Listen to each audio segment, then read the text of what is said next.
بسم اللہ الرحمن الرحیم تک پہنچنے کا راستہ قربانیوں سے ہو کے جاتا. آپ سب متوسط یا غریب لوگ بیٹھے، میرے نبی جیسا غریب پوری کائنات میں کوئی نہیں. میں جبوتی صومالیہ گیا ہوں، وہاں کے غربت کو دیکھ کر مجھے لگا جیسے لفظ غربت بھی ان کی غربت پہ روتا ہے. ایسی غربت میں نے پورے پاکستان میں کہیں نہیں دیکھی جو میں نے جبوتی میں دیکھی، صومالیہ میں دیکھی، کیمرون میں دیکھی، چاڈ میں دیکھی، سوڈان میں دیکھی. 24 گھنٹے میں ایک دفعہ بھی کھانا نصیب نہیں. ہمارا غریب سے غریب آدمی 24 گھنٹے میں چولہا جلا بیٹھتا ہے، لیکن میرے نبی پر جو غربت آئی، کوئی ہے پوری دنیا میں تو اللہ نے مجھے پھرائی ہے جس کے گھر میں 2 مہینے چولہا نہ جلتا ہو. میرے نبی وہ فقیر تھے جن کے گھر میں 2 مہینے چولہا نہیں جلتا تھا. ایک رات آپ سوئے ہوئے، کبھی یوں کروڑ بدلے اور کبھی یوں کروڑ بدلے، بار بار حضرت عائشہ کے ساتھ. تو تھوڑی دیر کے بعد آپ تھوڑا سا آگے ہوئے اور چارپائی کی جو لکڑی ہوتی جس پر باندھ بنا ہوتا ہے، اس پہ پیٹ کو یوں فکس کر کے اور نیچے لٹک گئے، دھڑ آدھا نیچے لٹک. فَكَانَ قَابَ قَوْسَيْنِ أَوْ أَدْنَىٰ. واہ واہ واہ، کیا مقام ہے قاب قوسین، اور کیا حالات سے گزر رہے ہیں کہ یوں آدھا دھڑ نیچے لٹک گیا. ام عائشہ اٹھ کے بیٹھ گئیں، یا رسول اللہ خیریت کیوں؟ آپ اٹھ کے بیٹھے، کہا عائشہ بھوک بہت لگی، بھوک بہت لگی، اس لیے پریشر دیا تاکہ وہ جو بھوک کی طلب ہے نا میدے میں، اس کو پریس کیا. اس لیے پتھر باندھتے تھے کہ وہ پیچھے چلا جائے. آپ مسجد میں تشریف فرما تھے، ایک صحابی نے کر کہ یا رسول یہ دیکھیں کپڑا ہٹایا، یہ دیکھیں میں نے پیٹ پہ پتھر باندھا. جن کے لیے کائنات بنائی، جنہیں اپنا حبیب کہا، جن کے چہرے کی قسمیں اٹھائیں، والضحیٰ جن کی زلفوں کی قسمیں اٹھائیں، واللیل اذا سجا جن کے منہ سے نکلے بول کی قسم اٹھائی، وقیلہ جن کے کتاب کی قسم اٹھائی، والقرآن المجید جن کے شہر کی قسم اٹھائی، وہذا البلد الامین. اتنی بڑی ہستی ہیں. آپ نے کہا ذرا ادھر دیکھو، آپ نے پیٹ سے کپڑا ہٹایا تو آپ نے 2 پتھر باندھے. دیکھو میں نے 2 باندھے. کوئی ایسا فقیر ہے دنیا میں؟ دکھاؤ. عائشہ بھوک بہت لگی تو اللہ کے تو حضرت عائشہ رونے لگی، کہ یا رسول اللہ پھر آپ اللہ سے مانگتے کیوں نہیں؟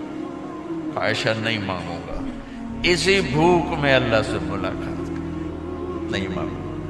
مجھ سے پہلے میرے جو بھائی آئے انبیاء، وہ اسی فقر میں گئے، میں بھی اس فقر میں جاؤں گا.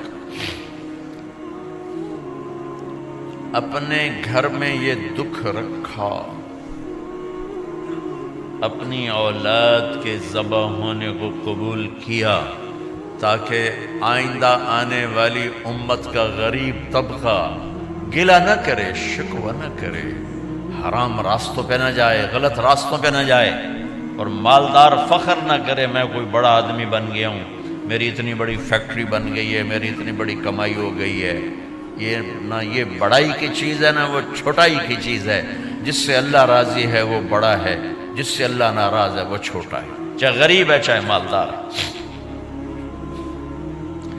حضرت عائشہ فرماتی ہیں بیٹا 2 مہینے گزر جاتے تھے ہمارے گھر میں چولہا نہیں جلتا تھا، چولہا نہیں جلتا تھا، 2 ماہ گزر جاتے تھے.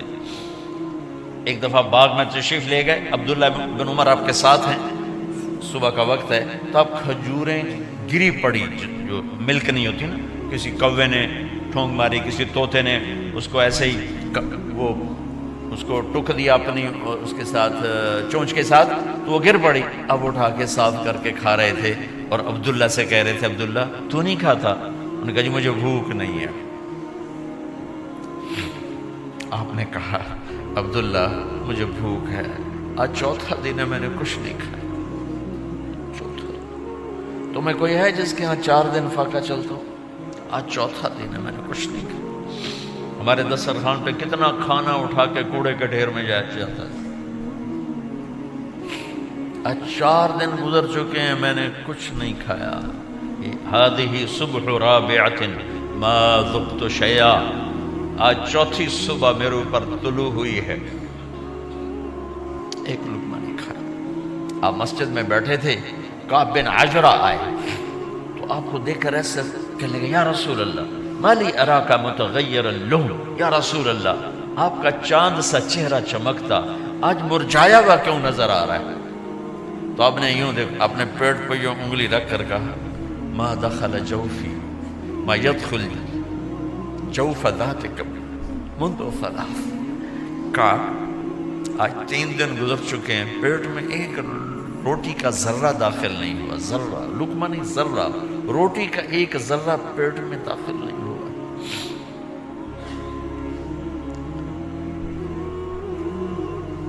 اور اتنی بڑی رسالت، اتنی بڑی نبوت،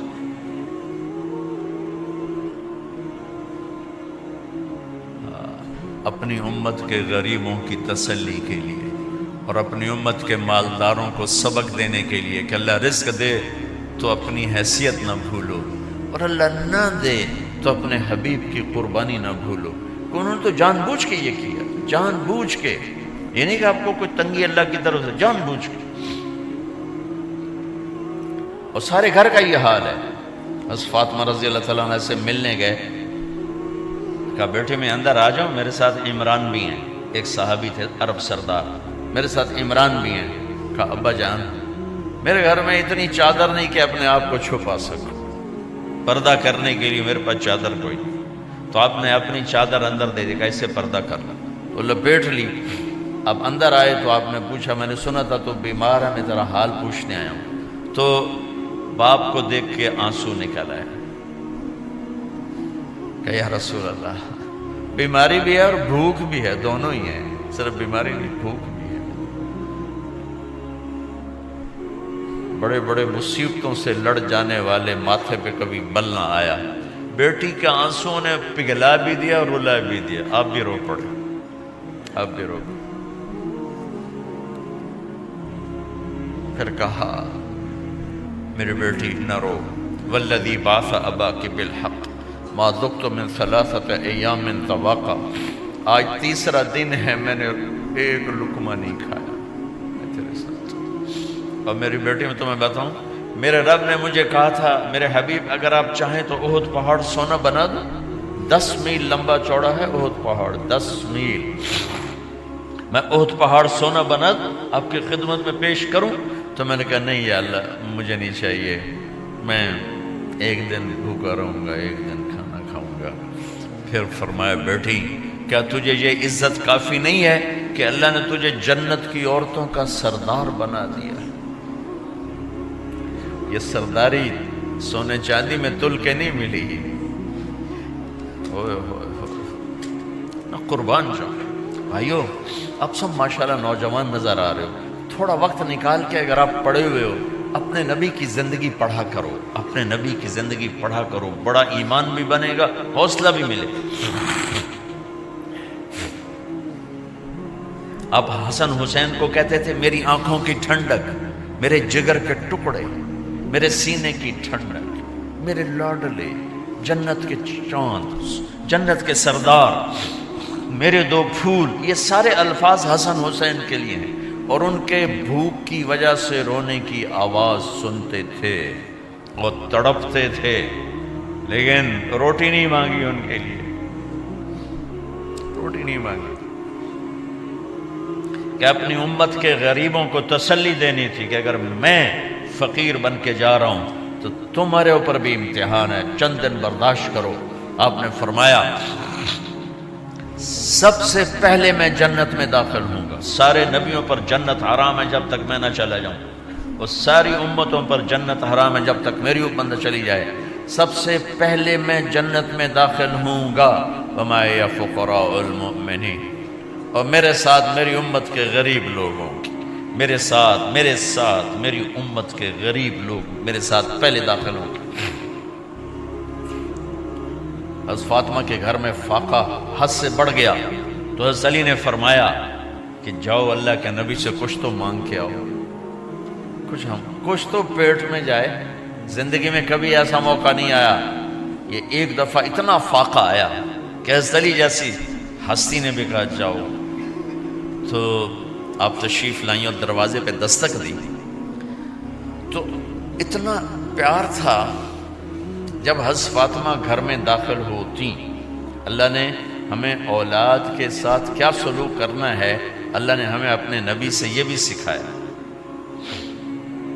حضرت فاطمہ جب بھی گھر میں آتی، اور ساتھ ہی تو گھر تھا، دیوار سے دیوار ملی تھی، روز کا آنا جانا تھا، تو میرے نبی بیٹھے نہیں رہتے تھے، آؤ فاطمہ کیا حال ہے، کھڑے ہو جاتے اور تیزی سے آگے بڑھتے. دروازے پر ہی حضرت فاطمہ کا ہاتھ پکڑ لیتے، ہاتھ کا بوسہ لیتے، بوسہ لے کر ہاتھ پکڑے پکڑے بیٹی کو چارپائی پہ پہلے بٹھاتے، اس کے بعد خود بیٹھتے تھے. اکرموا اولادکم، میرے نبی نے کہا اولاد کو عزت دو، پھر وہ تمہیں عزت دیں گے. ہمارے ماحول میں اکثر ماں باپ نے اولاد پہ ڈنڈا ہی اٹھایا ہوتا ہے، پھر ان میں بغاوت پیدا ہو جاتی، پھر کہتے ہیں اولاد نافرمان. آپ نے دستک دی تو کہنے لگے یہ تو فاطمہ کی دستک ہے، خیر تو ہے، پہلے تو کبھی اس وقت میں آئی نہیں. تو آپ نے ام ایمن سے کہا دروازہ کھولو. ام ایمن نے دروازہ کھولا تو آپ نے استقبال کیا، بٹھایا، پوچھا بیٹی کیا ہوا، اس وقت میں کیسے آئیں؟ کہ یا رسول اللہ بہت فقر ہے، بہت بھوک ہے، آپ کے پاس سنا کچھ مال آیا ہے، کچھ ہمیں بھی دے دیا جائے. اتنی صابر بیٹی زندگی میں ایک دفعہ بھوک کی شکایت لے کر آئیں، اور آگے باپ نے پھر پیپر لے لیا، پھر امتحان میں ڈال دیا. آپ نے کہا بیٹی میرے پاس 5 بکریاں کھڑی ہیں، دے دوں یا 5 دعائیں سکھا دوں؟ یہ بھی کوئی کتنا سخت موقع تھا، کتنا سخت موقع ہے کہ صبر کا پہاڑ بیٹی اتنی مجبور ہو کر آتی ہیں کہ یا رسول اللہ برا حال. تو میرے نبی کہتے بیٹی یہ بکریاں بھی لے جا، دعائیں بھی لے جا، دونوں جمع کر دیتے، یا دعائیں بعد میں سکھا دیتے، بکریاں دیتے، ایک تو دے دیتے. پر امت کے غریبوں کو تسلی دینی تھی، چونکہ امت میں اکثر طبقہ غریب ہوگا. تو آپ نے کہا بیٹی 5 بکریاں دوں یا 5 دعائیں دوں؟ تو وہ سمجھ گئیں اپنے باپ کے مزاج کو کہ ابا جان امتحان لے رہے ہیں. تو کہا ابا جان بکریاں چھوڑ دیں، مجھے دعائیں سکھا دو، مجھے بکریاں نہیں چاہیے. بھوکے کی رات بھی گزر جاتی ہے اور بھوکے کا دن بھی ڈوب جاتا ہے. تو آپ کا چہرہ ایسے کھل گیا کہ میری بیٹی پاس ہو گئی.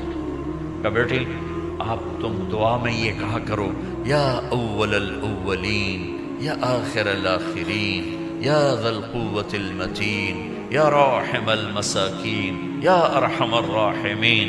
یہ تیرے لیے 5 بکریوں سے اعلیٰ چیز.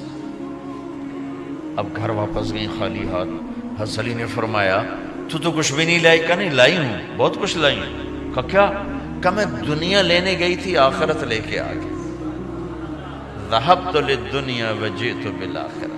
تو حضرت علی نے فرمایا تیرا آج کا دن سب سے اعلیٰ دن، خیر ایام کی حال.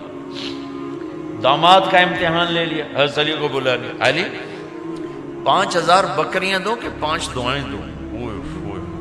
اس وقت وہاں تو 5 بکریاں، اب 5000 کر دیں. علی 5000 بکریاں لیتے ہو یا 5 دعائیں لیتے ہو؟ تو بھی سمجھ گئے کہ آج میرا محبوب مجھ سے امتحان لے رہا ہے کہ علی کتنا کو مضبوط ہے اپنے ایمان میں. اور فاقے میں نے بتا دی کیا گزر رہے ہیں. آدمی اپنی بھوک سہ لیتا ہے، اولاد کا رونا برداشت نہیں ہوتا ہے.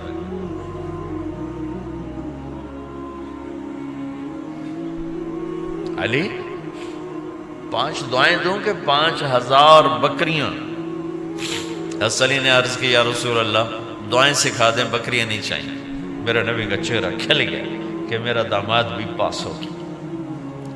علی تو یہ دعا مانگا کر روزانہ، اللہم اغفر لی ذنبی ووسع لی خلقی وبارک لی فی رزقی وقنعنی بما رزقتنی ولا تذهب قلبی الی شیء صرفتہ عنی. یہ 5 دعائیں تو مانگا کر، 5000 بکریوں سے زیادہ ہے. اللہم اغفر لی ذنبی، اللہ میرا گناہ معاف کر.